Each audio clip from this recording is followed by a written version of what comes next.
सत्संगत जी प्रेम से कहना। सत्संगत लगातार भक्ति वाला आनंद वाला वातावरण चल रहा है इन मैदानों में। जब से ये संत समागम का आरंभ हुआ है, एक एक क्षण, एक एक पल, एक एक पहलू कितनी खूबसूरती से सबके समक्ष आया है और उन लम्हों पलों को बिताया गया है। इसी प्रेम में डूबकर, इसी भक्ति के रंग में रंगे हुए इस निराकार पारब्रह्म परमात्मा का गुणगान करते हुए, गुणगान श्रवण करते हुए, नैनों से सभी भक्तों के दर्शन करते हुए, इस प्रकार से एक ऐसा सुंदर वातावरण जिसमें पूर्ण रूप में हम आनंद की महसूसियत कर रहे हैं, ये 3 दिन इसी प्रकार से गुजरे हैं। लेकिन इसकी तैयारी के लिए आपने अभी भी श्रवण किया कि किस तरह से लगातार भिन्न भिन्न रूपों में तन मन धन की सेवाएं हुई हैं। जहां पर समागम कमेटी बनाई जाती है इस विशेष कार्य के लिए, तमाम सदस्यों ने अपना पूरा योगदान दिया इसमें। और इसी प्रकार से महाराष्ट्र के अन्य और भी जोनल इंचार्जेस या सेवा दल के केंद्रीय अधिकारी या क्षेत्रीय लेवल के ऊपर जो अधिकारी हैं और तमाम यूनिट्स, नौजवान और केंद्र से ही मेंबर इंचार्ज, वो भी इसी प्रकार से लगातार अपना योगदान कई के विजिट्स करके योगदान दिए चले जा रहे हैं। तो ऐसे लगन और तन्मयता के साथ जो ये योगदान दिए जा रहे हैं, एक एक योगदान की अहमियत है।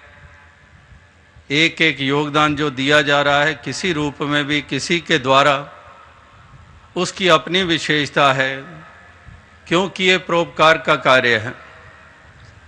मानवता इंसानियत को मजबूती देने के लिए है, अंधकार को दूर करने के लिए, भाईचारे की भावना को और प्रबल करने के लिए है। तो इसलिए जिसने भी जिस रूप में भी योगदान दिए हैं, वो योगदान इस प्रकार से एक अहमियत हमेशा से रखते आए हैं। तो आज भी इस कार्य के लिए जो ये लगातार योगदान दिए जा रहे हैं, दिए गए हैं और जिनके द्वारा दिए गए हैं, आप तमाम साथ संगत यहाँ पर उपस्थित हुई है, स्थान स्थान से चलकर आए हैं, गांव खेड़ों से चलकर आए हैं। और जैसे अभी जिक्र हुआ कि जितना इंतज़ाम किया जाता है, आने वाले बरस में उसको और ज़्यादा बढ़ा दिया जाता है। लेकिन इंतज़ाम अपनी जगह पर होता है और उत्साह अपनी जगह पर होते हैं। इसलिए इंतज़ाम तो पूरी तरह से सोच समझ कर किए जाते हैं, लेकिन भक्तों के उत्साह को कौन रोके? ये तो उसी तरह से एक बहती हुई धारा के समान इस प्रकार से ये उपस्थित हो जाते हैं, लेकिन फिर भी वो सुचारुता बनी रहती है, फिर भी वो स्मूथनेस बनी रहती है। इस प्रकार से सभी मर्यादा पूर्वक ऐसे अपने आप को निभाते हैं। तो और भी अनेकों एजेंसीज, जैसे दास ने कहा कि जिसने भी जिस रूप में भी योगदान दिए हैं, तो दातार कृपा करे सभी के ऊपर, ताकि सभी इस महान कार्य में इसी प्रकार से उत्साहित रहें और ये योगदान देते चले जाएं। तो जो 3 दिनों में हमें श्रवण करने को मिला, उत्तम विचार, बहुत सुंदर ढंग से गीत, कविता, अभंग, व्याख्यान, कविताएं, ये सब और अनेकों भाषाओं में आपने श्रवण किया। जैसे हर बार दास महाराष्ट्र के समागम पर कहता है कि यहाँ तो यही लगता है कि जैसे दिल्ली में इस बार 3, 4, 5 नवंबर को इंटरनेशनल समागम का आयोजन था, तो फिर यही लगता है हर बार, इस बार भी यही लगा कि 6 तारीख को कुछ पॉज हो गया था और परसों यहाँ फिर रिज्यूम हो गया है। यानी कि वही दिल्ली वाला नज़ारा, उसी प्रकार से कोई अनुमान नहीं लगा सकता। जो सीधा ही किसी की आंखें पे पट्टी बांधकर इस पंडाल में ले आए तो कह नहीं सकेगा कि मैं दिल्ली के अलावा कहीं और बैठा हुआ हूँ। तो इस प्रकार से ऐसा एक विशाल रूप यहाँ पर देखने को प्राप्त हो रहा है। तो जो मुख्य बात उद्देश्य क्या है, व्हाट इज द एम, इसका मकसद क्या है। जैसे कहा कि मकसद है ये जो इंसानियत गिरी जा रही है, जैसे वो भक्त शायर का शेर अक्सर दोहराया जाता है कि इसका नहीं गम कि गिरी सिक्के की कीमत, अफसोस है कीमतें इंसान गिरी जाती है। कि इसका गम नहीं कि गिरी सिक्के की कीमत, वो तो फिर भी कहीं ना कहीं अभी यूरोप में 1 महीना बिताने को मिला और यूरोपियन पार्लियामेंट में भी दास को चंद बरस पहले जाने का अवसर प्राप्त हुआ। तो यूरोपियन यूनियन में भी कितनी अब चैलेंजेस आ गई हैं। स्कैंडिनेवियन कंट्रीज़ में गए, वो कहने लगे हमने अच्छा किया, हमने ज्वाइन नहीं किया, हमारी करेंसी कायम है, और उधर कितना कुछ मजबूरियां आ गई हैं। ग्रीस में क्या देख रहे हैं, अन्य मुल्कों में क्या देख रहे हैं। लेकिन ये एक वर्ल्ड फिनोमेना बना हुआ है जो पीछे रिसेशंस के दौर चले हैं, लेकिन फिर भी कहीं ना कहीं किसी ना किसी रूप में कुछ अरसे के बाद फिर इकॉनमी संभल जाती हैं। लेकिन यहाँ सवाल इंसानियत का हो रहा है।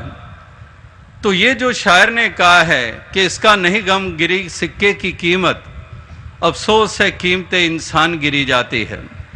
तो ये जो इंसान की कीमत गिरी है, ये तो संभलने ही नहीं आ रही है। ये तो इंसान और गिरता चला जा रहा है, कैसी कैसी घिनौनी हरकतें करता चला जा रहा है। जो कभी ख्वाबो ख्याल में नहीं सोचता वो इंसान कर गुजर रहा है।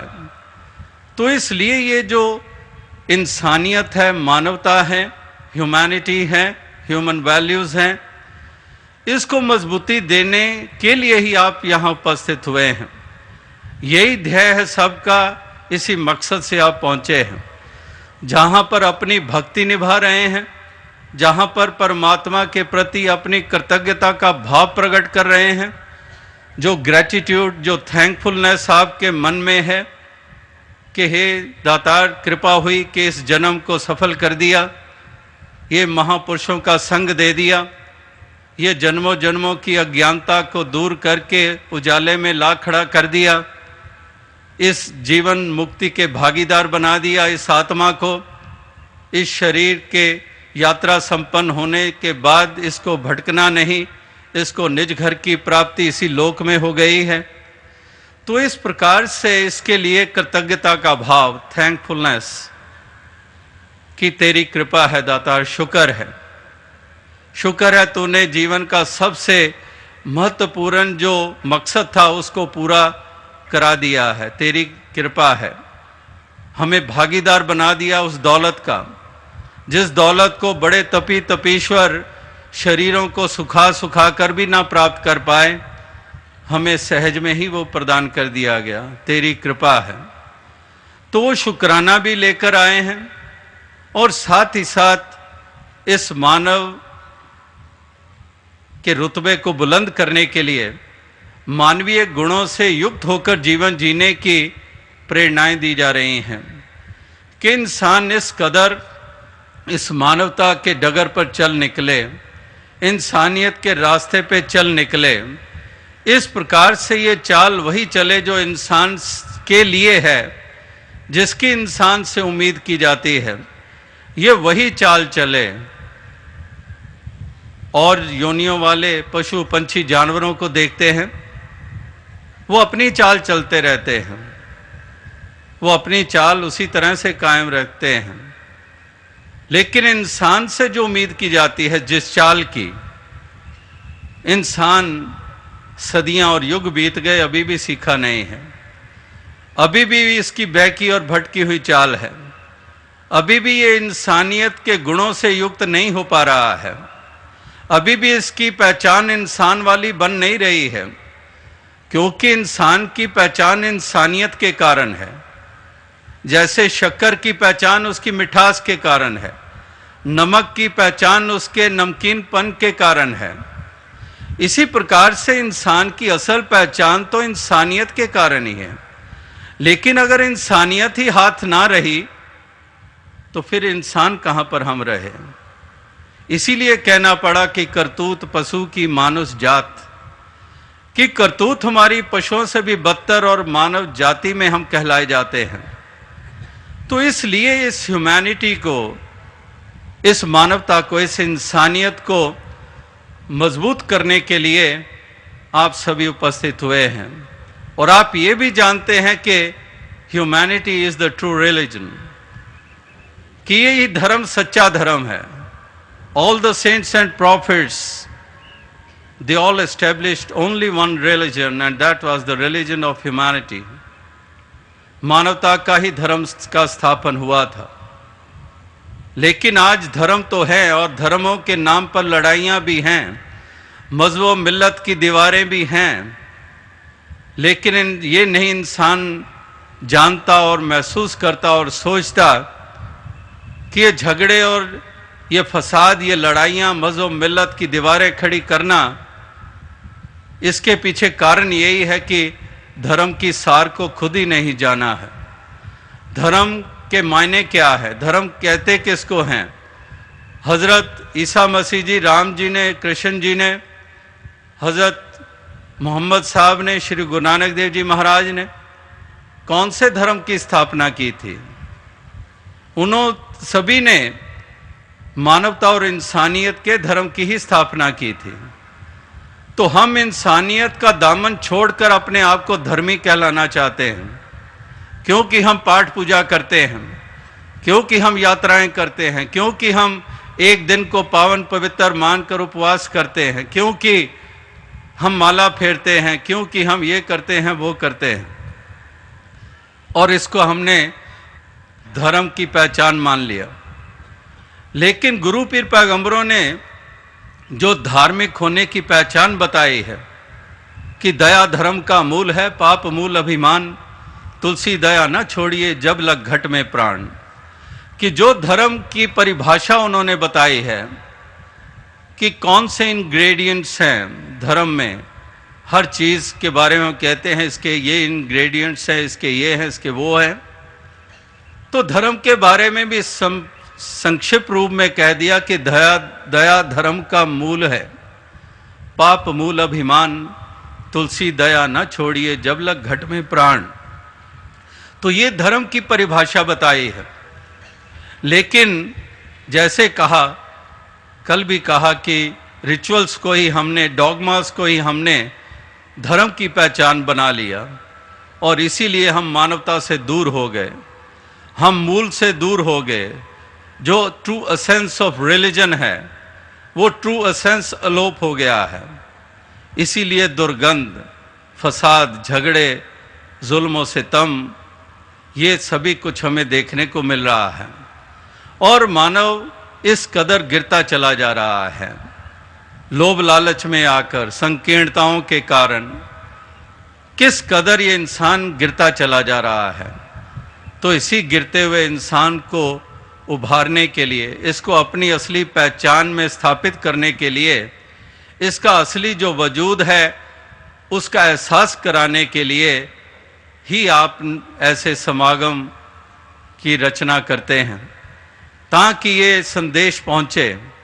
संत तुकाराम जी की वाणी जो वो कह रहे हैं कि ऐसे परमात्मा ईश्वर निराकार इस परम अस्तित्व की अंश हैं हम, और इसलिए इसकी ही हमने पहचान करनी है, इसी को ही प्रधानता देनी है, इसी के नूर को हमने जानना है, इसी के नूर को हमने इस कदर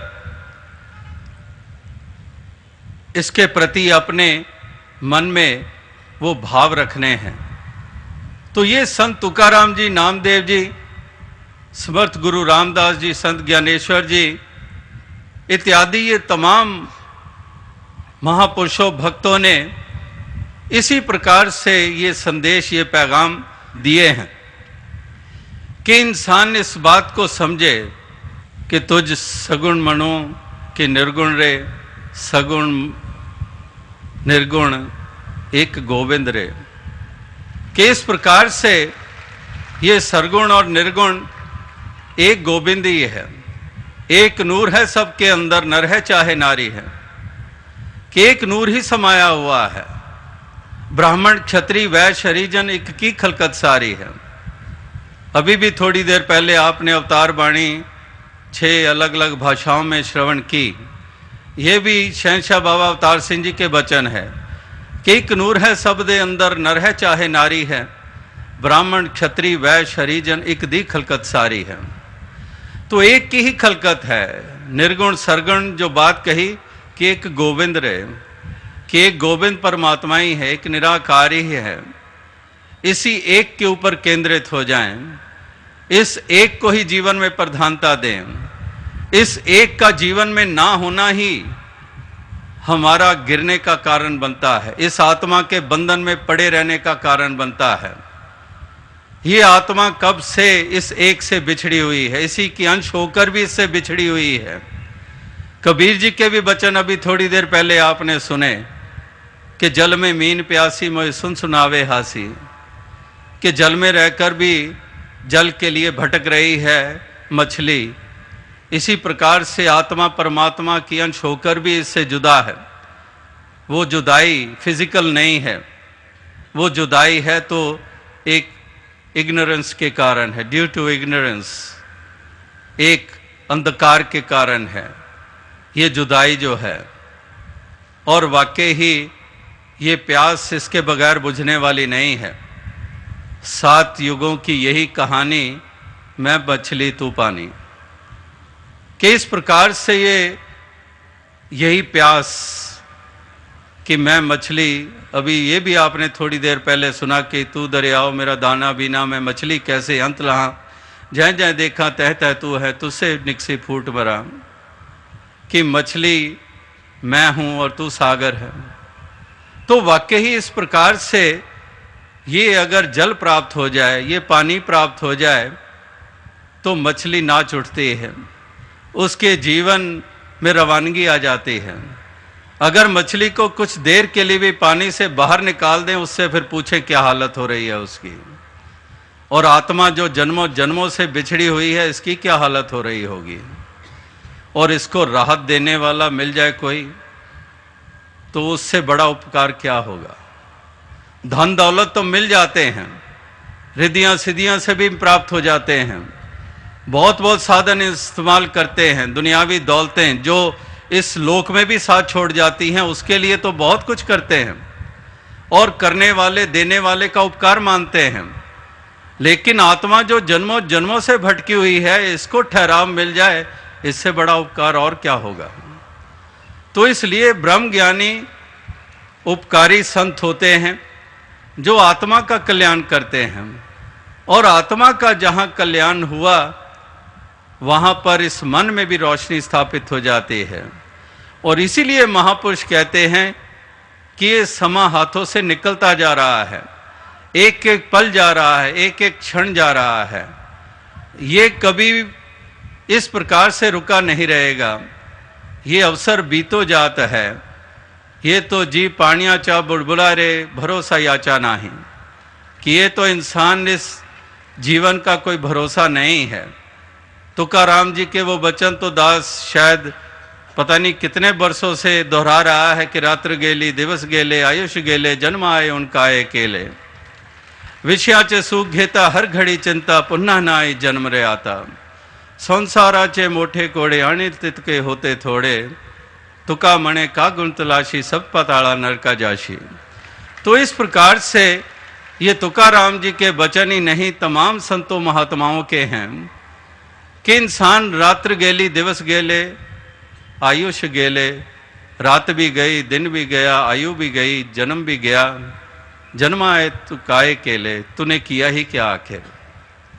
सब कुछ चला गया, ईच मोमेंट ये जाती रही हाथों से, लेकिन तूने किया क्या। महल माड़ियाँ, शोहरत, सब कुछ हासिल किया। ये तो कहा है कि सुत दारा और लक्ष्मी पापी को भी होए। ये सुत दारा और लक्ष्मी, संतान, पत्नी, दौलत, ये तो पापियों को भी प्राप्त हो जाती है। फिर तूने क्या किया। सुत दारा और लक्ष्मी पापी के भी होए, संत समागम हरि कथा तुलसी दुर्लभ दोए। तो वाकई ही ये असल प्राप्ति करने के लिए ही तुझे ये जन्म मिला है। तो इस प्रकार से इस जन्म को मत गवा। विषयाचे सुख घेता, के विषयों में पड़ा हुआ है, उसमें सुकून ले रहा है, लेकिन ये नहीं जानता कि ये कितनी बड़ी जहर है। विषयाचे सुख घेता, हर घड़ी चिंता, पुनः ना ही जन्म रे आता। कि ये जन्म फिर आगे तो भोग योनियां हैं, आगे तो जितनी योनियां हैं भोगना पड़ेगा। भोग योनियां हैं, ये योनि हमें प्राप्त हुई है कर्म करने के लिए। तो इस प्रकार से ऐसा कर्म कमा लें कि मुख उजला हो जाए, ये संसार में आना सफल हो जाए, और संसार से रुखसत हो तो तब भी मुख उजला हो हमारा। इस प्रकार से ये संतों महापुरुषों ने ये संदेश और ये पैगाम दिया है। लेकिन यही कुछ हमें देखने को मिल रहा है कि इसी परमात्मा को, इस निराकार को ही सबसे पीछे रखा जाता है। इसकी लास्ट प्रेफरेंस है। बाकी हर चीज को प्रायोरिटीज और प्रेफरेंस हम देते हैं। इस परमात्मा के साथ नाता जोड़ने वाली प्रेफरेंस ये हमेशा हम आगे डालते हैं कि बूढ़े होकर कर लेंगे, बुजुर्ग होकर कर लेंगे। लेकिन कौन जानता है, जैसे पहले कहा कि जी पानिया चाहे बुड़बड़ा रे भरोसा याचा नहीं, कि ये पता नहीं है कि कितनी देर के श्वास हैं, और इंसान आगे की सोचता है कि तब कर लूँगा, तब परमात्मा से नाता जोड़ लूँगा। इस प्रकार से ये तो बात ऐसी है, कोई कहे कि जब बस एक्सीडेंट होने लगेगा, मैं गिरने लगेगा, उस वक्त मैं एकदम से हेलमेट पहन लूँगा।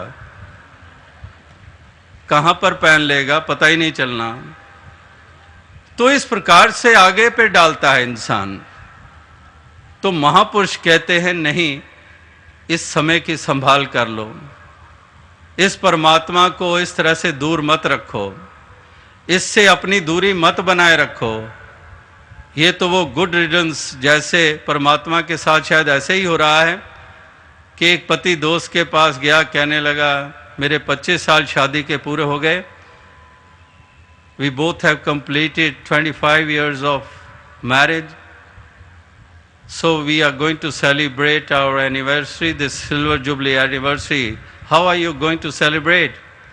We both are going to moon. Oh, to moon, great.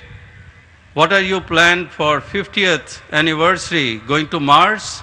By that time, NASA and other agencies will be able to send people out there. So you are going to celebrate your 50th anniversary on Mars? And that husband says, no, on the 50th I will bring back my wife from the moon. कि मैं अपनी पत्नी को चांद से 50वें उस anniversary पे वापस ले आऊँगा। So good रिडंस।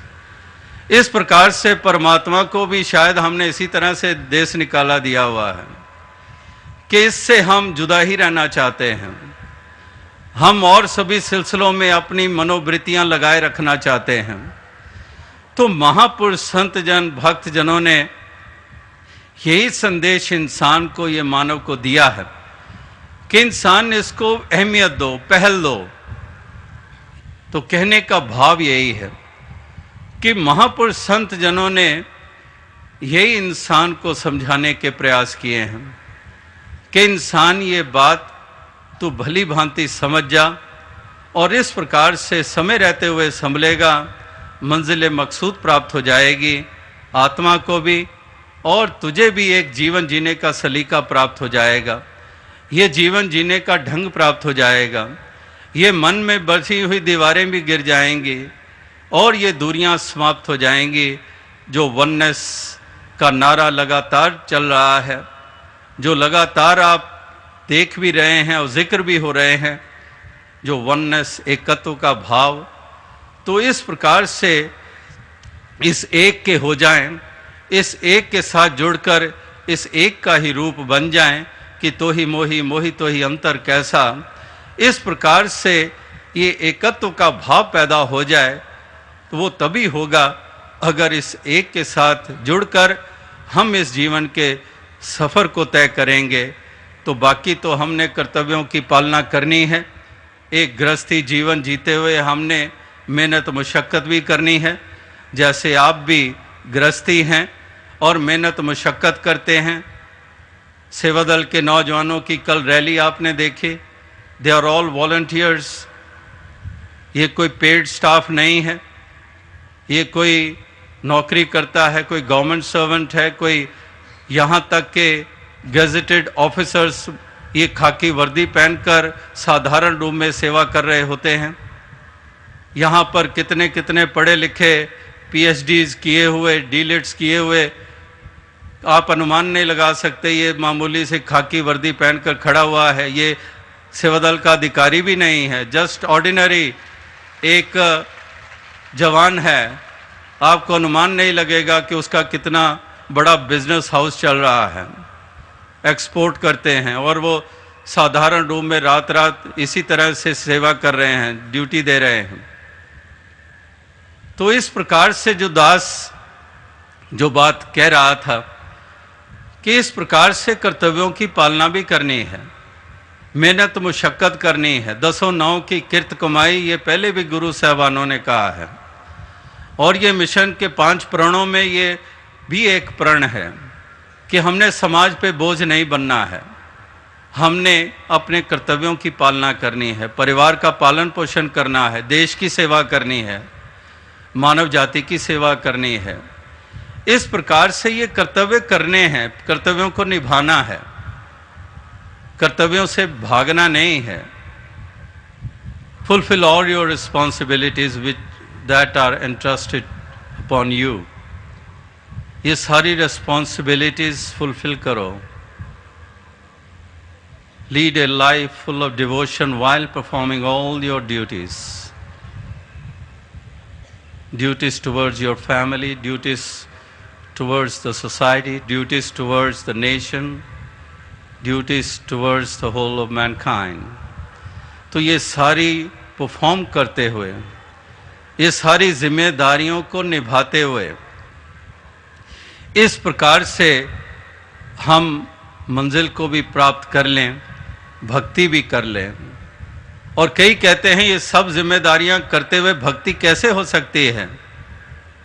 तो सबसे असरदायक और साधारण मिसाल कबीर जी की लगी, जिसका दास अरसे से जिक्र कर रहा है कि सुमरन को की सुध यूं करो ज्यों गागर पनिहार, हाले डोले सुरत में कहे कबीर विचार।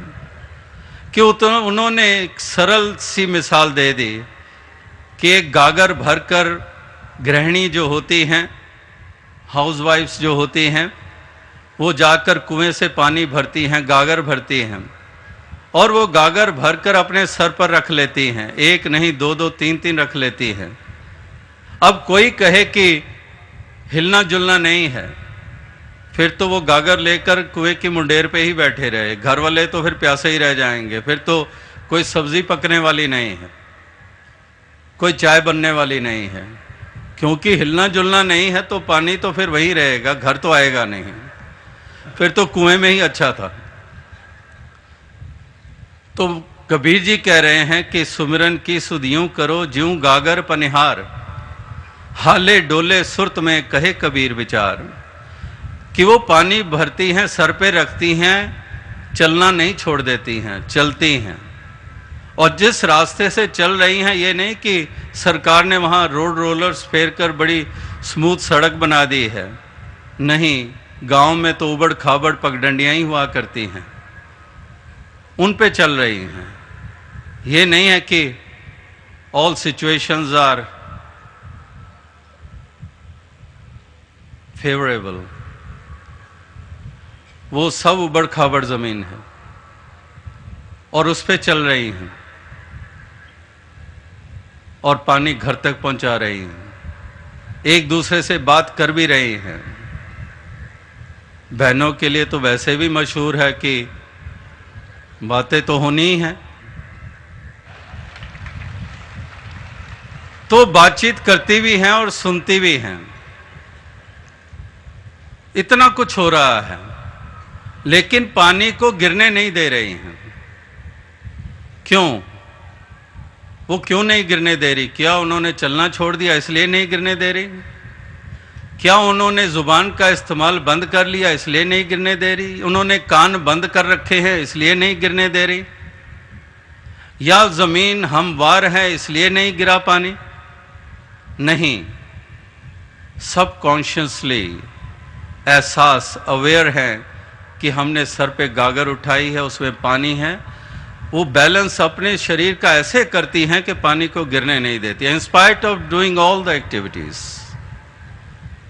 इससे सरल और क्या मिसाल होगी?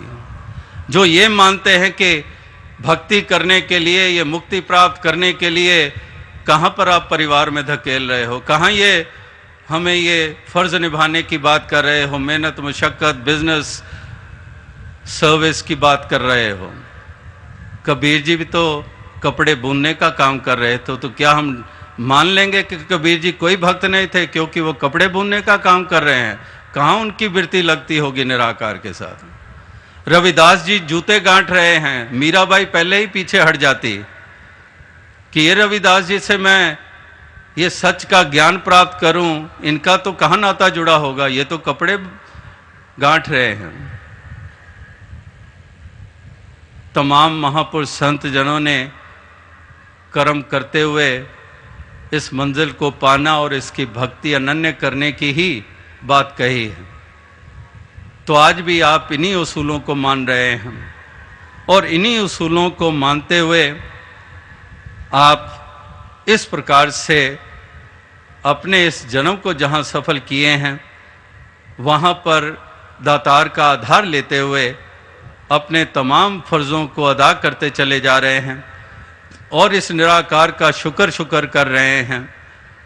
इस प्रकार से इस निराकार के गुणगान करते चले जा रहे हैं, चाहे कैसे भी हालात होते हैं इसके ऊपर अकीदा और विश्वास कायम रखते हैं।